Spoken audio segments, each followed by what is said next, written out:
बिस्मिल्लाहिर्रहमानिर्रहीम। अस्सलाम वालेकुम स्टूडेंट्स। आज हम फिज़िक्स का चैप्टर नंबर 2 क्लास 9th का स्टार्ट कर रहे हैं, जिसका नाम है kinematics. Unit 2 kinematics, page number 28। यहाँ पे पेज 28 पे ये जो मेजर कंसेप्ट्स का ब्लॉक बना हुआ है, इसमें देखिए 2.6 इक्वेशंस ऑफ मोशन लिखी हुई है ना। तो ये 4 इक्वेशंस ऑफ मोशन है। जनरली 4 इक्वेशंस ऑफ मोशन है, मोशन की 4 इक्वेशंस है, जबकि equation of motion with respect to acceleration, uniform acceleration 3 होगी। Basic equation with respect to uniform acceleration 3, और वैसे जनरल इक्वेशन ऑफ मोशन जो है वो 4 है। इसके बाद पेज 28 पे ही काइनेमैटिक्स की डेफिनेशन है। इस चैप्टर का नाम भी है kinematics, the study of motion of objects without discussing cause of motion. Motion की वजह बताए बगैर मोशन को स्टडी करना काइनेमैटिक्स कहलाता है। वजह नहीं बतानी किस वजह से बॉडी मोशन में है। इसके बाद रेस्ट की डेफिनेशन है पेज नंबर 29 पे।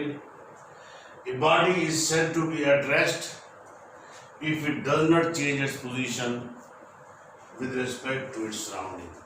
कोई भी बॉडी रेस्ट पे होगा जब तक वो अपने इर्द गिर्द के लिहाज से अपनी पोजीशन चेंज ना करे। ये डस्टर जो है ये स्टेबल पे ही रखा रहेगा जब तक इसे कोई शख्स उठाएगा नहीं, फोर्स नहीं लगाएगा। ये यहीं पे रहेगा, ये अपनी पोजीशन इस बुक के लिहाज से, इस मार्कर के लिहाज से चेंज नहीं करे। ठीक है, तो हम कहेंगे कि ये डस्टर रेस्ट पे है। इसी तरह motion, a body is said to be in motion if it changes its position with respect to its surrounding. अब वो कहता है कि बॉडी मोशन में उस वक्त होगा जब वो अपनी पोजीशन अपने आसपास इर्द गिर्द की चीजों के लिहाज से बदल ले। ठीक है जी। इसके बाद पेज नंबर 29 पे इस मोशन की डेफिनेशन और रेस्ट की डेफिनेशन को हाईलाइट किया हुआ है। पिंक डेफिनेशन रेस्ट की और पिंक डेफिनेशन मोशन की। जबकि पेज नंबर 28 पे एक काइनेमैटिक्स की डेफिनेशन है, आखिरी पैराग्राफ की सेकंड लाइन से। आखिरी पैराग्राफ की second line, kinematics is the study of motion of an object without discussing the cause of motion. यहाँ तक हाईलाइट कर लें। ये 2.6 equation of motion, 4 equation of motion, major concepts में ये हाईलाइट कर लें।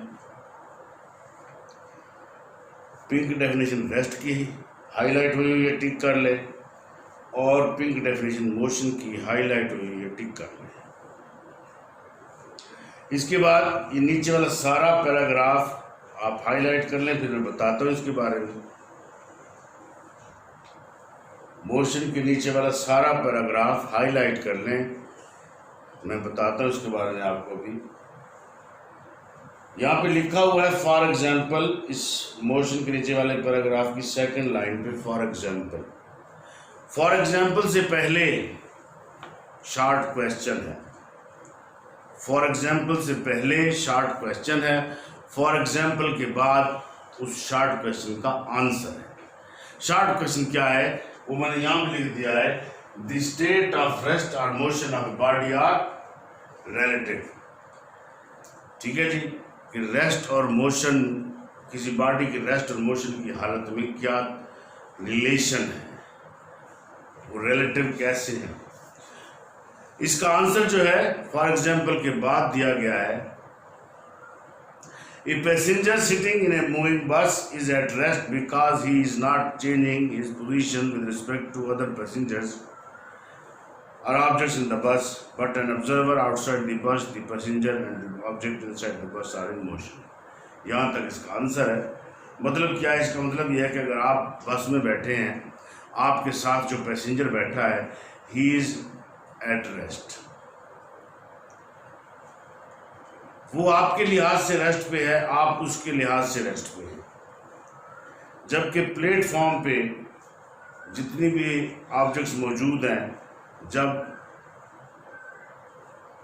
बस चल पड़ती है या ट्रेन चल पड़ती है, उसमें आप बैठे हैं, फिर आप मोशन में हैं ऑब्जेक्ट्स के लिहाज से जो बाहर हैं प्लेटफॉर्म पे, ठीक है।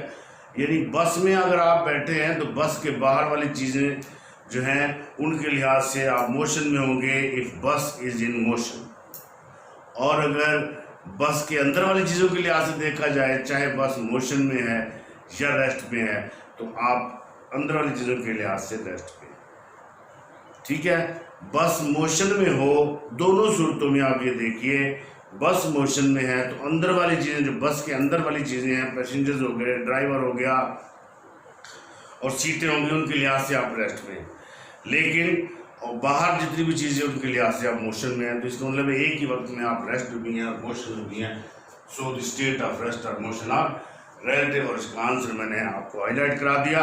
फॉर एग्जाम्पल के बाद a passenger sitting in a moving बस is at rest because he she is not changing his her position with respect to other passengers or objects in the bus, but to an observer outside the bus the passengers and the objects inside the bus are in motion। ठीक हो गया। अब motion की types of motion, short question है, how many types of motion?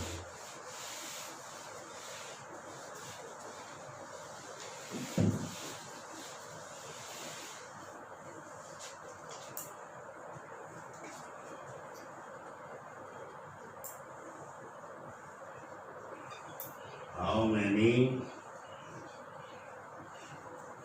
types of motion?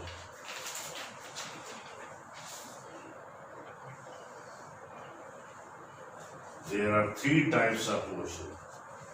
ये MCQ है।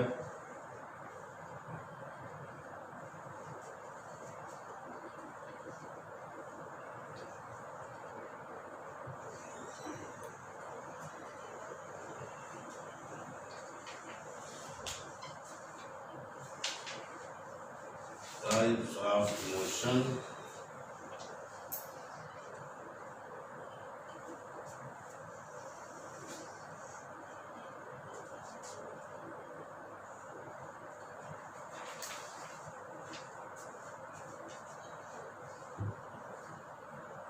translatory motion,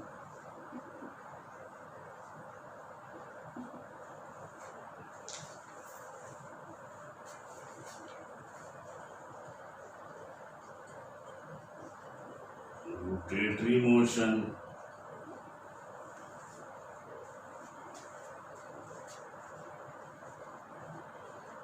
vibratory motion. These are the 3 types of motion. Translatory की definition,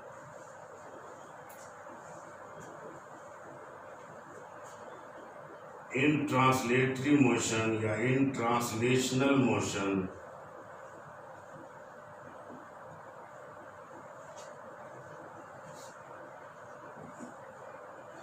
a body moves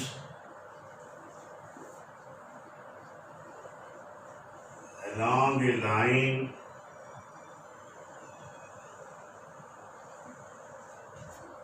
without rotation.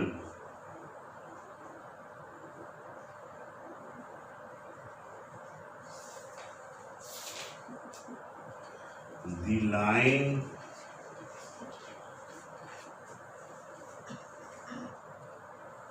may be straight or curved। ये translatory motion की definition है। इन translational motion a body moves along a line. Translation motion में body एक line के along move करता है, वो लाइन रोटेट नहीं करेगी, बगैर किसी रोटेशन के बॉडी किसी सूरत में रोटेट नहीं करेगा, उस लाइन के अलोंग मूव करेगा, और वो लाइन स्ट्रेट भी हो सकती है, वो लाइन कर्व भी हो सकती है।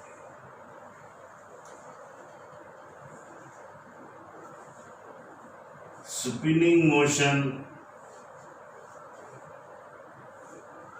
ऑफ बॉडी, इसमें इसमें फॉर एग्जाम्पल भी हम कह सकते हैं, for example motion of car by train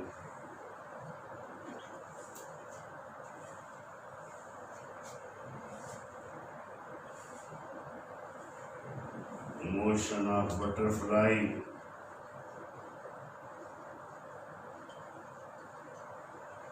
spinning motion of body about its axis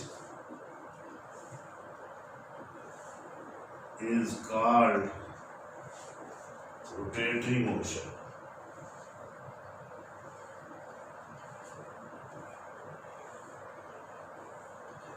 For example,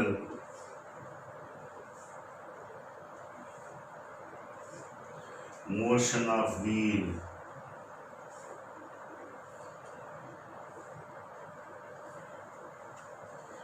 motion of top,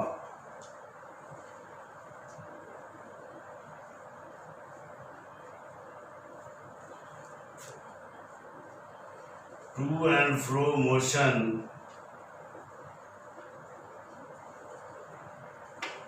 of a body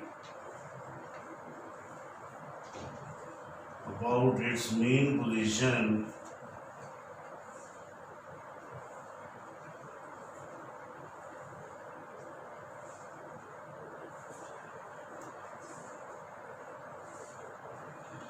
is called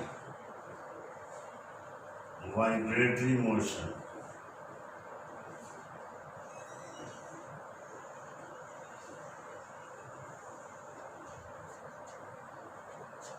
For example,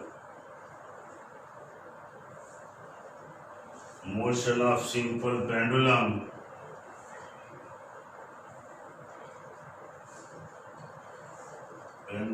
clock,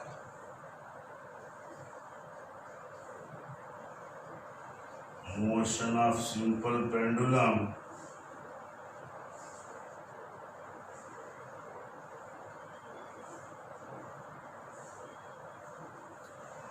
motion of swing,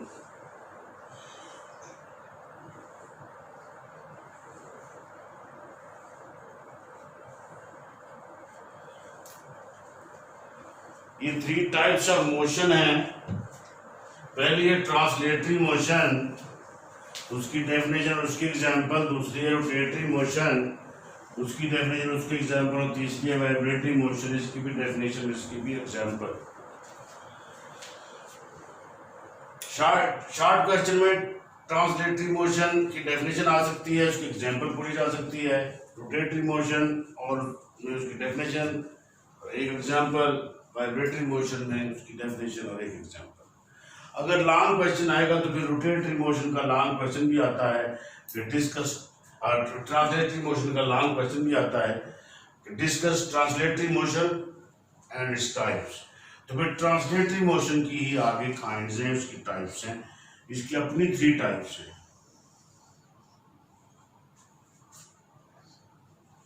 पहली है linear motion, पहली है linear motion.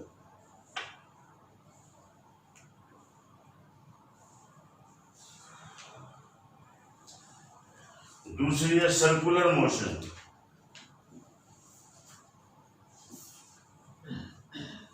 और तीसरी है random motion.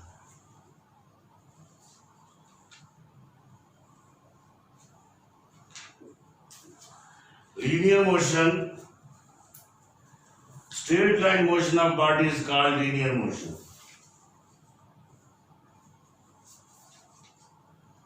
Straight line motion of body is linear motion. For example, motion of aeroplane in air.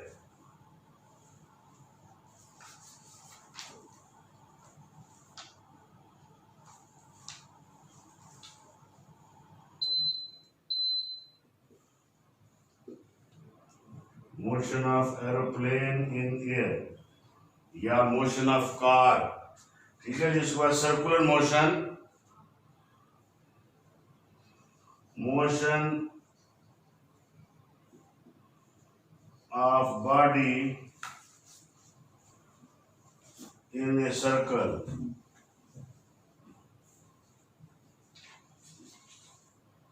is circular motion.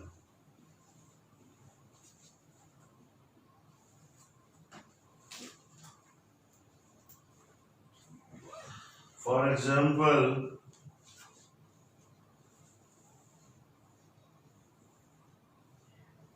toy train. इसके बाद random motion,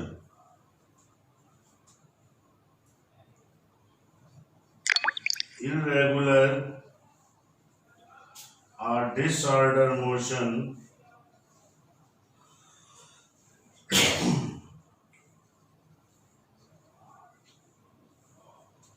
of body is called random motion.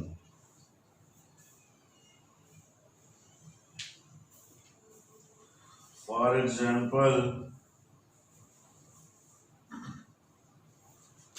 motion of insects or birds.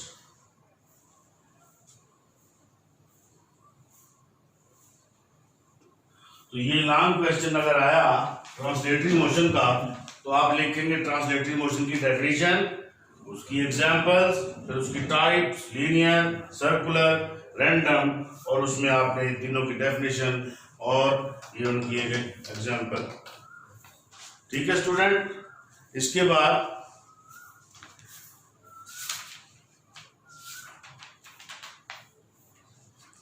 Page number 31 पे, बल्कि page number 29 पे आए, highlight करते जाएं।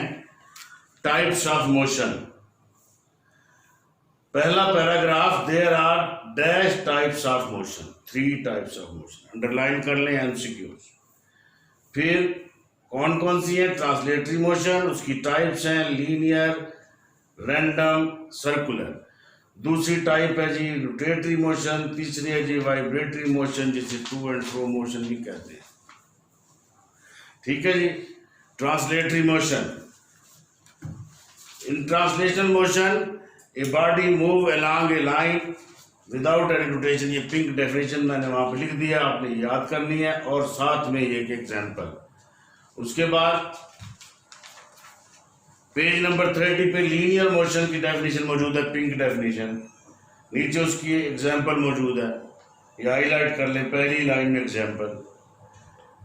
Circular motion की pink definition highlight हुई है, इसे टिक कर लें, और इसके नीचे पहली लाइन में toy train moving on a circular track, circular motion की एग्जांपल।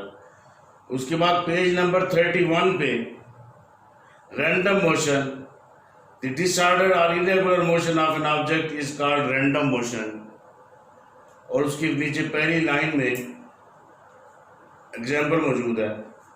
इसके बाद इस साइड पे लिखा हुआ figure 2.8, random motion of gas molecules is called Brownian motion. तो गैस मॉलिक्यूल्स की रैंडम मोशन को ब्राउनियन मोशन कहते हैं। ये ब्राउनियन मोशन की डेफिनेशन है, इसे अंडरलाइन कर लें।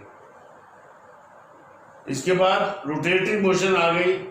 रोटेटरी मोशन में सबसे पहले दूसरे पैराग्राफ में देखिए तीसरी लाइन में एक्सिस की डेफिनेशन है। An axis is a line around which a body rotates. Axis वो लाइन है जिसके गिर्द कोई बॉडी रोटेट करता है, कोई बॉडी घूमता है, उसे कहते हैं एक्सिस। उसके बाद ये पिंक डेफिनेशन रोटेटरी मोशन की, spinning motion of body about its axis, spinning motion of body about its axis called rotatory motion. और फिर उसके नीचे वाले पैराग्राफ में लास्ट पैराग्राफ जो है पेज नंबर 31 का, उसमें देखिए पहली लाइन में motion of wheel about an axis is called rotatory motion. फिर इसी पैराग्राफ की तीसरी लाइन में देखिए दो इंपॉर्टेंट एमसीक्यूज मौजूद हैं। The motion of the earth around the sun is circular motion. Earth की सन के गिर्द जो मोशन है उसे हम सर्कुलर मानेंगे, सर्कुलर कहेंगे। अर्थ की सन के गिर्द मोशन को सर्कुलर मोशन कहेंगे। while the motion of earth about its geographic axis, लेकिन अर्थ की अपने एक्सिस के गिर्द मोशन को रोटेटरी मोशन कहेंगे, जिसमें डे एंड नाइट्स बनते हैं। ठीक है स्टूडेंट। इसके बाद पेज नंबर 32 पे वाइब्रेटरी मोशन की डेफिनेशन और फिर उसके नीचे वाले पैराग्राफ में फॉरन पहली line motion of the pendulum of clock, ये इसके एग्जाम्पल आ गए। और इसी पेज के पेज 32 के लास्ट वाले पैराग्राफ में देखिए, a body in a cradle, a baby in a cradle moving to and fro. Baby in a cradle, यानी क्रैडल की मोशन जो है वो भी वाइब्रेटरी मोशन है। उसके बाद motion of hammer of ringing electric bell, electric bell के जो हैमर है उसकी जो मोशन है वो भी वाइब्रेटरी है। इसके अलावा motion of string of star, star की जो तारे हैं उनकी मोशन भी वाइब्रेटरी मोशन है। ये कुछ एग्जांपल्स हैं वाइब्रेटरी मोशन की। इसके बाद ये मिनी एक्सरसाइज देखिए, इसमें एमसीक्यूज हैं सारे। एक दो शॉर्ट क्वेश्चन है, सबसे पहले वो टिक कर लें और फिर एमसीक्यूज हैं। पहला शॉर्ट क्वेश्चन है, when a body is said to be at rest, तो रेस्ट की डेफिनेशन मैंने आपको पहले ही लिख के बता दी थी। A body is said to be at rest if it does not change its position with respect to its surrounding. और पेज नंबर 29 पे ये डेफिनेशन पिंक मौजूद है रेस्ट की। पेज नंबर 29, इसके साथ यहाँ लिख लें पेज नंबर 29। इसके बाद क्वेश्चन 2 है, give an example of a body that is at rest and in motion at the same time. उस बॉडी के एग्जांपल दीजिए जो एक ही वक्त में रेस्ट पे भी है और मोशन में भी है। तो वो भी मैं आपको बता चुका पेज नंबर 29 पे ही मोशन की डेफिनेशन के नीचे, मोशन की डेफिनेशन के नीचे ये जो एग्जांपल है ये मैं आपको पहले बता चुका कि अगर बस मूविंग में है और आप बस में बैठे हैं तो फिर आप बाहर वाले के लिहाज से रेस्ट मोशन में, जबकि अपने साथ वाले पैसेंजर के लिहाज से आप रेस्ट में। इस बार क्वेश्चन नंबर 3 टोटल एमसीक्यूज हैं। पहला है, a ball moving vertically upward, ball moving vertically upward, linear motion.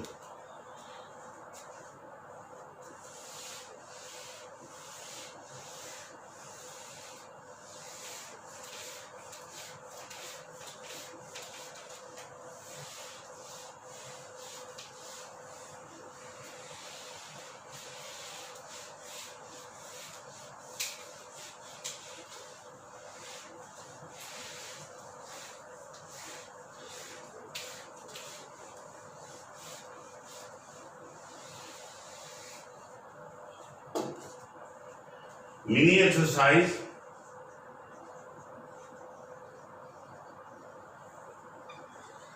Question 3, पहले एमसीक्यू का ऑप्शन होगा, आंसर होगा linear motion.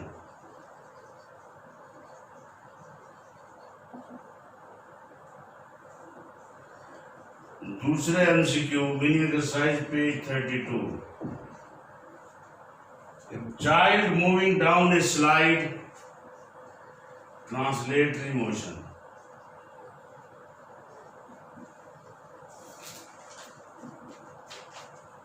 Third MCQ,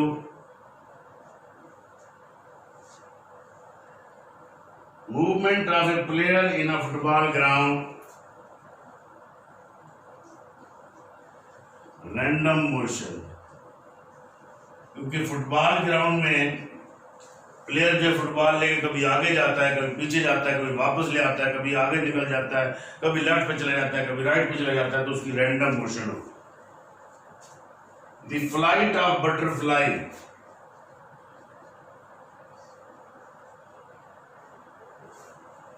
flight of butterfly.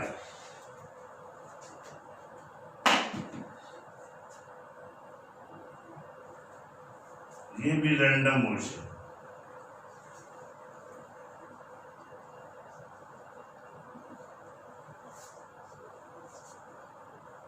Athlete running in a circular track, circular motion.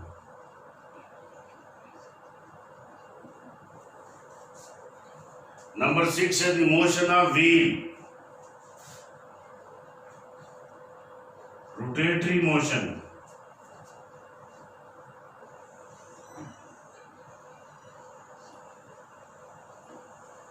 और last में number 7 motion of cradle, मैंने अभी बताई आपको, वाइब्रेटरी मोशन।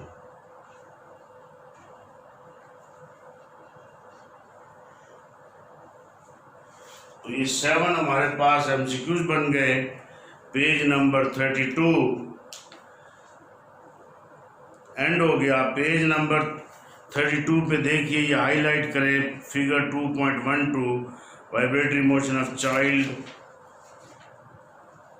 एंड स्विंग, इसे हाईलाइट कर लें, वाइब्रेटरी मोशन है स्विंग। उसके बाद पेज नंबर 31 पे व्हील की मोशन, टॉप की motion, football on a finger and steering wheel, ये सारी जो हैं चारों की चारों ये रोटेटरी मोशन की एग्जांपल्स हैं। इसके बाद page number 33 scalars and vectors. Scalars की डेफिनेशन, स्केलर की definition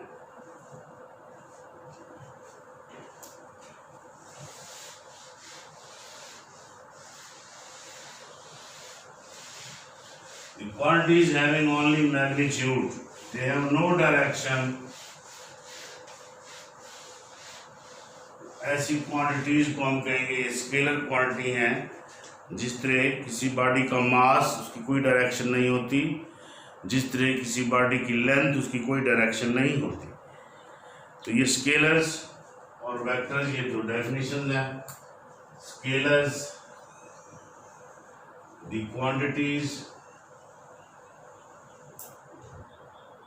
having magnitudes only,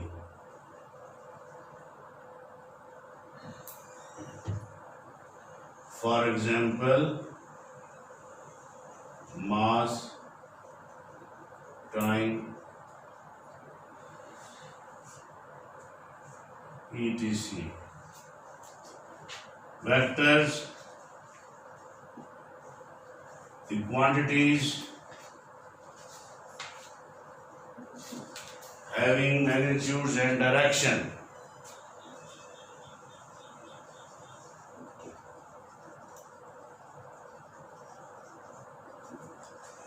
And direction,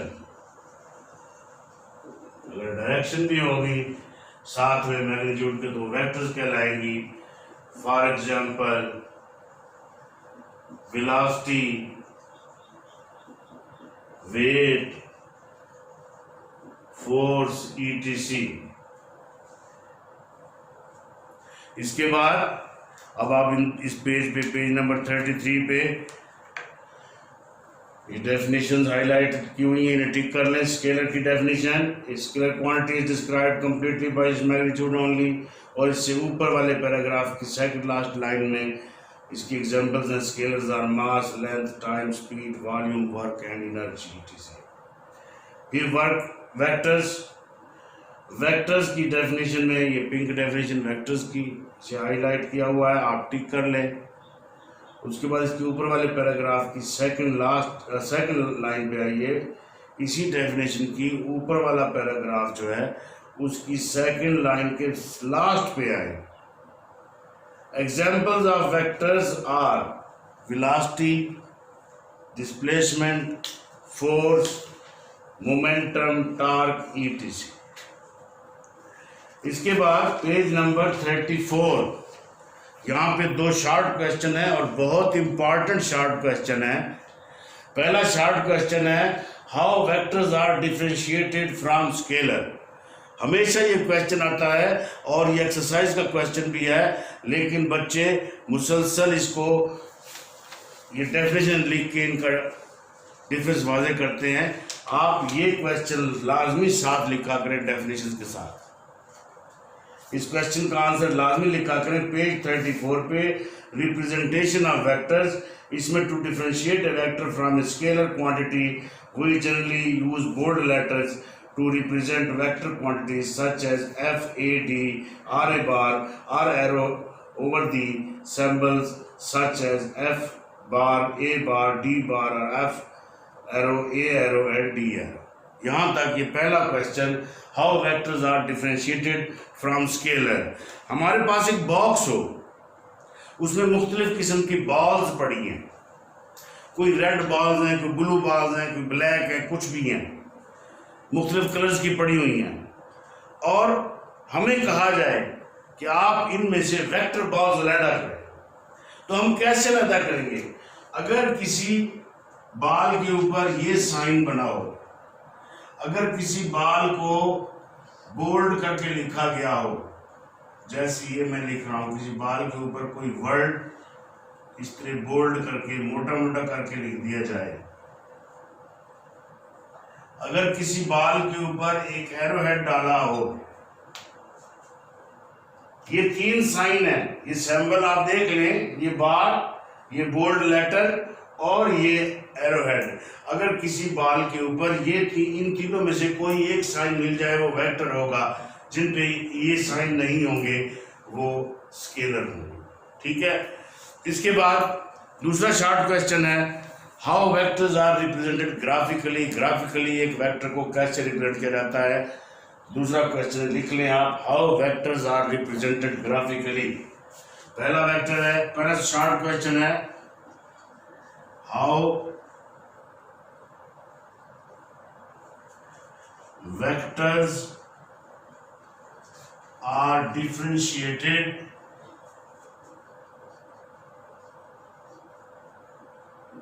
from scalars.